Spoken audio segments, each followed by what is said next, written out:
அடுத்ததாக news and views பகுதியில் நாம பார்க்க இருக்கக்கூடிய மிக முக்கியமான செய்தி, நாடாளுமன்ற பட்ஜெட் கூட்டத்தொடர்ல அனலை கிளப்பிய விவகாரம் அப்படின்னு பார்த்தோம்னா அது அதானி விவகாரம் தான். அந்த விவகாரத்தை முன்வைத்து காங்கிரஸ், திமுக உள்ளிட்ட கட்சிகள் கடுமையான ஒரு வாதங்களை முன்வைத்தார்கள். பிரதமர் அவையில் இருக்கிற போதே நிறைய வாதங்கள் முன்வைக்கப்பட்டது, குற்றச்சாட்டுகள் முன்வைக்கப்பட்டது. அதுல மிக குறிப்பாக காங்கிரஸ் முன்னாள் தலைவர் எம்பி ராகுல் காந்தி முன்வைத்த பிரச்சனைகள் அப்படிங்கிறது, பேசிய பேச்சுக்கள் என்பது பிரதமர் குறித்து அவதூறான கருத்துக்களை அவர் முன்வைக்கிறாரு, அது மிக தவறான கருத்துக்கள் அப்படின்னு பாரதிய ஜனதா கட்சியினுடைய எம்பிக்கள் ஒரு அவை உரிமை மீறல் நோட்டீஸை கொண்டு வந்தார்கள்.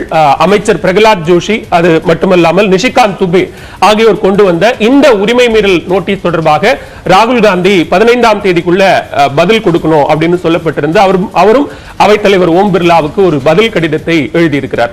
அதுல அவர் சொல்ல வரக்கூடிய விஷயம் என்ன அப்படின்னு பார்த்தோம்னா, பிரதமர் குறித்து நாடாளுமன்றத்தில் தான் பேசிய எந்த கருத்துக்களில் இருந்தும் தான் பின்வாங்க போவதில்லை. நான் பேசிய வரிக்கு வரி என்னிடம் ஆதாரங்கள் இருக்கிறது, அதை தேவைப்பட்டால் நான் சமர்ப்பிக்க தயார் அப்படின்னு அந்த பதில் கடிதத்தில் குறிப்பிடுறாரு. மிக குறிப்பாக அதானி விவகாரம், பிரதமருக்கும் அவருக்குமான உறவு குறித்து பேசியதெல்லாம் நிச்சயமா மக்களுக்குமே தெரிந்த ஒன்றுதான், இதுல மறைப்பதற்கு ஒன்றுமே இல்லை.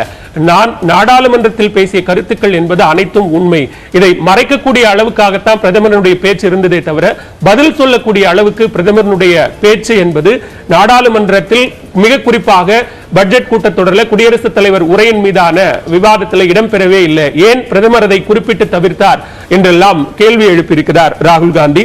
இந்த ராகுல் காந்தியினுடைய தற்போது அவர் எடுத்திருக்கக்கூடிய இந்த ஒரு ஸ்டபன் ஸ்டாண்ட், உறுதியான நடவடிக்கைகள் என்பது காங்கிரசுக்கு பலம் சேர்க்கக்கூடிய வகையில் இருக்குமா அப்படிங்கிற ஒரு கேள்வி எழுந்திருக்கிறது. என்னதான் திமுக உள்ளிட்ட பல்வேறு எதிர்க்கட்சிகளும் இந்த விவகாரத்தை பேசியிருந்தாலும் ராகுல் எடுக்கக்கூடிய இந்த உறுதியான ஸ்டாண்ட் அப்படிங்கிறது காங்கிரஸ் கட்சிக்கு எந்த அளவுக்கு ஒரு பலத்தை கொடுக்கும் என்கிற ஒரு கேள்வி எழுந்திருக்கிறது. நிச்சயமா கொடுக்கும் அப்படின்னு அரசியல் நோக்கர்கள் குறிப்பிடுறாங்க, பொறுத்திருந்து பார்க்கலாம். அடுத்ததாக